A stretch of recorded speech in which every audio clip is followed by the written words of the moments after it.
Welcome to Eye on the Tigers News. I'm Josh Reardon. Thanks for joining us again for the news we've been keeping an eye on for you. Just one more week until the 2016 presidential campaign is over. Election Day is next Tuesday, and Hillary Clinton and Donald Trump will spend the next week holding rallies and events looking to persuade the last of the undecided voters.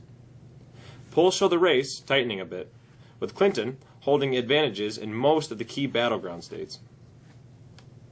Most political pundits will be closely monitoring Florida, a state Trump is now leading according to the polls, and a state he must win if he has any path to the 270 electoral votes needed to become president.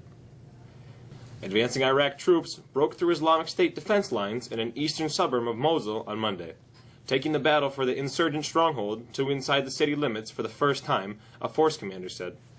They made the gain as the offensive to recapture Mosul, the largest military operation in Iraq since the U.S.-led invasion that toppled Saddam Hussein in 2003, entered its third week.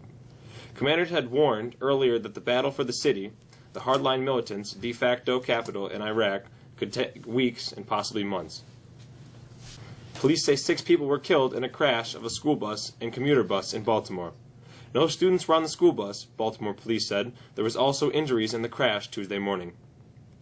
Video from above the scene shows the front part of a yellow school bus smashed into the side of a Maryland Transit administration bus. The driver's side of the MTA bus is ripped off with debris spilling down onto the road. For the second time in 2 months, a pipeline that supports gasoline to millions of people was shut down, raising the specter of another round of gas shortages and price increases.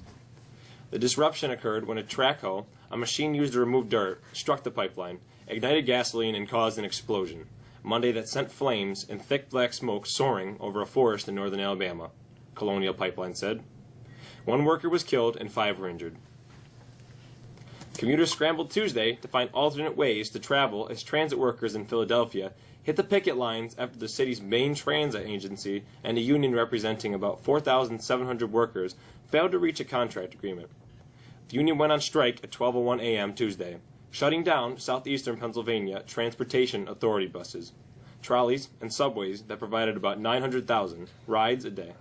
The strike does not affect most services outside the city, including commuter rail lines, which are experiencing modest delays and an increase in rides.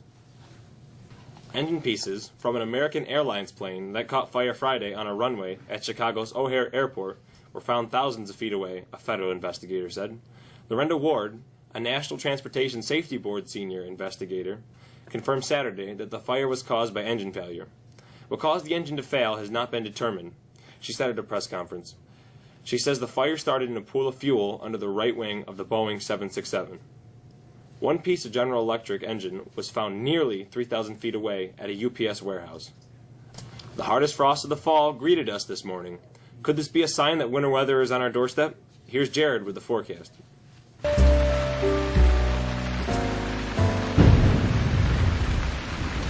Temps below freezing this morning led to a widespread hard frost this morning as skies clear overnight.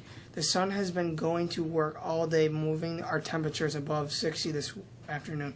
There's a slight chance of a shower tonight before a few clouds roll in on Wednesday. Temps again will be above normal in the low 60s. Change comes in Wednesday evening as a new system brings in rain showers. Steadier rain is here for overnight and hangs around for most of our Thursday.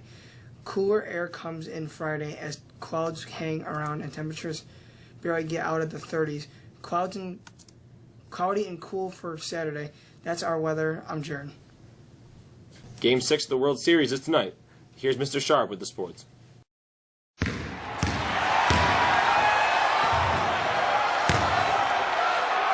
The World Series resumes tonight in Cleveland as the Indians take their 3-2 series lead into Game 6. The Indians will pitch Josh Tomlin against the Cubs' Jake Arrieta.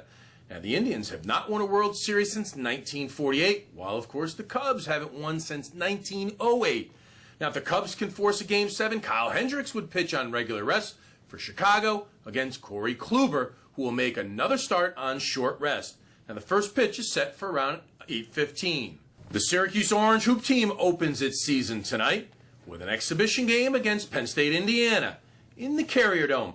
Now, coming off its Final Four appearance last year, the Orange are ranked 19th in the preseason poll and they return starters Tyler Roberson, Dajuan Coleman, and Tyler Lydon to its starting lineup. This year's team may look